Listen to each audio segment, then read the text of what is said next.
नमस्कार मैत्रिणींनो. आज आपण ताकातलं पिठलं बनवणार आहे. तर त्याच्यासाठी लागणारं साहित्य पाहून घ्या तुम्ही. तर 1 वाटी बेसन पीठ आहे आणि 1 वाटी ताक आहे. याला आपल्याला मिक्स करायचं आहे.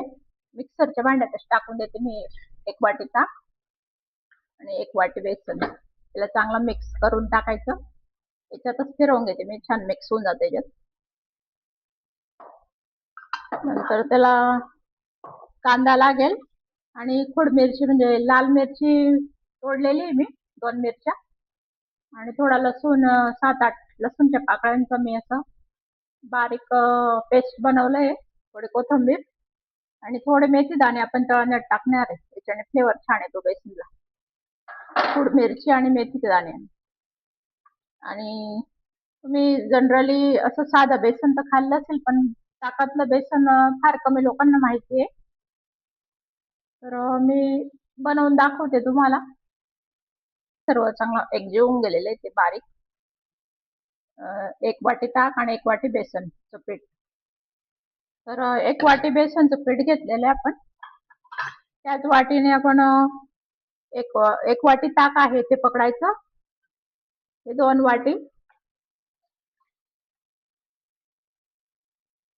आणि 3 वाटी म्हणजे 3 वाटी पाणी 1 वाटी बेसन असं.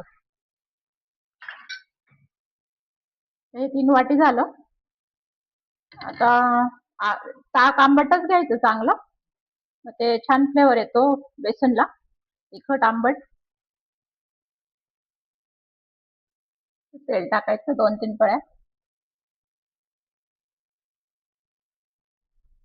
आधी मेथी दाणे टाकून द्यायचे, थोडेसे टाकायचे.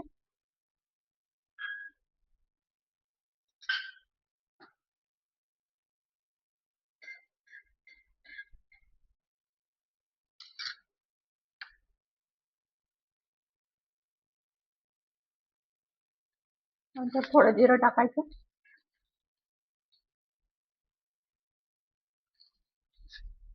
मोहरी टाकायची.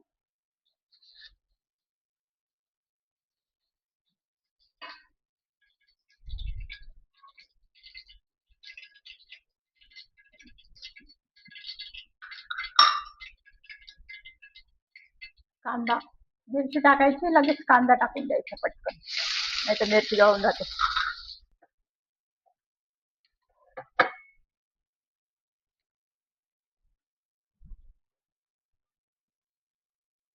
थोडा कढीपत्ता टाकायचा.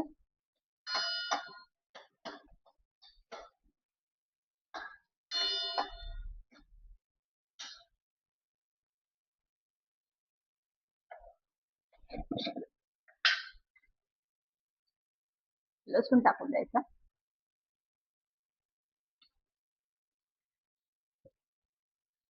थोडं मीठ टाकून द्यायचं.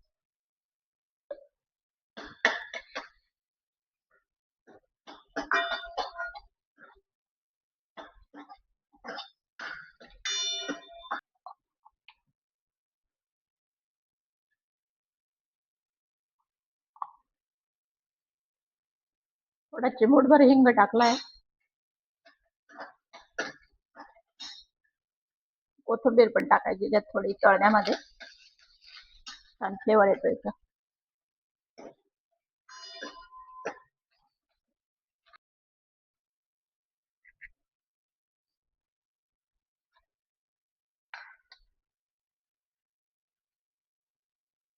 थोडी हळद टाकून द्यायची. आता कांदे तळले गेले. आता हे मिश्रण टाकून द्यायचं, ताक आणि पिठात.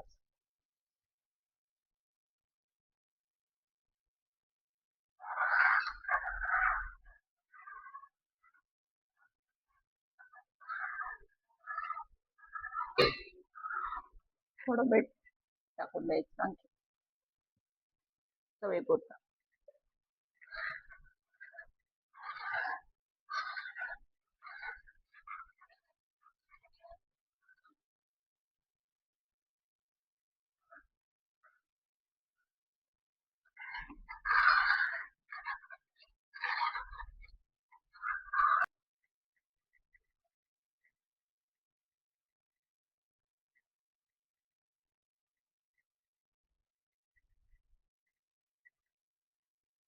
गॅस आता थोडा मंद करून द्यायचा.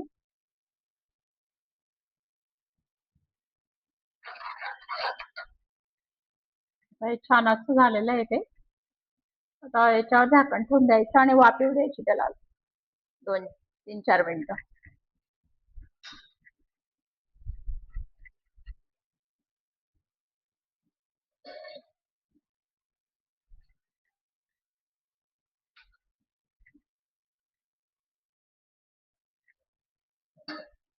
मध्ये मध्ये हलवत राहायचं त्याला.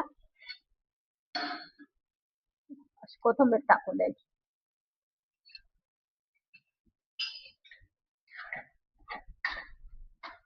असं मध्ये मध्ये 1-2 मिनिटात चाळत राहायचं त्याला 1-2 वेळा.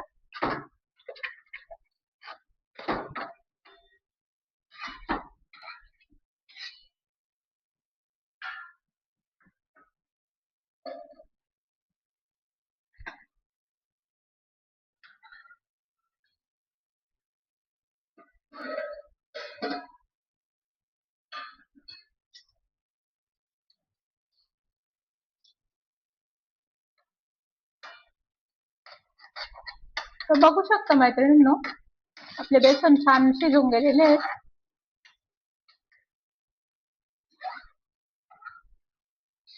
7-8 मिनिटं लागले त्याला वाफवायला. मध्ये मध्ये चाळत होते मी त्याला.